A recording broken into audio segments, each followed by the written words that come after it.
پیارے بھائیو دوستوں اور قابل احترام بزرگوں، السلام علیکم ورحمۃ اللہ وبرکاتہ۔ آج کا عنوان ہے بدنگاہی۔ مسلم شریف کی حدیث ہے کہ رسول صلی اللہ علیہ وسلم سے اجنبی عورت پر اچانک نگاہ پڑ جانے کے بارے میں پوچھا گیا تو آپ صلی اللہ علیہ وسلم نے فرمایا، تم اپنی نگاہ پھیر لو، یعنی کہ ہٹا لو اس جگہ سے اور فوراً ہٹا لو۔ ایسا نہیں کہ آپ کی نگاہ ادھر پڑی اور ہٹ ہی نہیں رہی۔ اکثر لوگ یہ کہتے ہیں کہ پہلی نگاہ پڑ جانی معاف ہے اور دوسری نہیں پڑنی چاہیے، کہ لوگوں کا کیا حال ہے کہ پہلی ہی نہیں ہٹاتے۔ دوسری بار پھر نظر ڈالنے کے متعلق حدیث ہے کہ حضور صلی اللہ علیہ وسلم نے حضرت علی رضی اللہ عنہ سے فرمایا، اے علی، کسی اجنبی عورت پر اچانک نگاہ پڑ جائے تو نظر پھیر لو، دوسری نگاہ اس پر نہ ڈالو۔ پہلی نگاہ تو تمہاری ہے اور دوسری نگاہ تمہاری نہیں ہے بلکہ شیطان کی ہے۔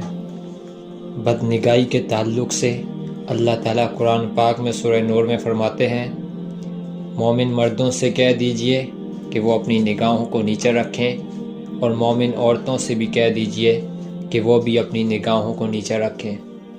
بدنگاہی، بد نظری، یہ شیطان کے واروں میں سے ایک وار ہے، شیطان کے تیروں میں سے ایک تیر ہے۔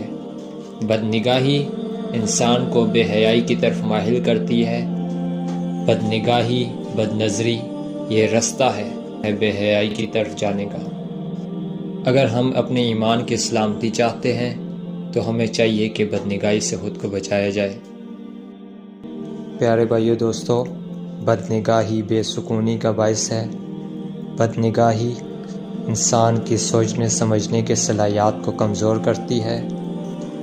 بدنگاہی عبادتوں سے ملنے والے سکون و اطمینان کو ختم کر دیتی ہے۔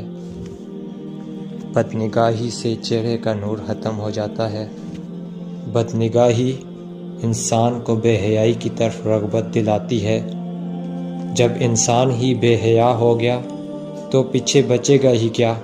اس کا کیسا ایمان ہوگا؟ اس کا ایمان کس لیول کا ہوگا؟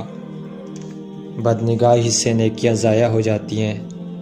بدنگاہی سے خود کو بچائیں، اپنے ایمان کی حفاظت کریں، اپنی نیکیوں کی حفاظت کریں۔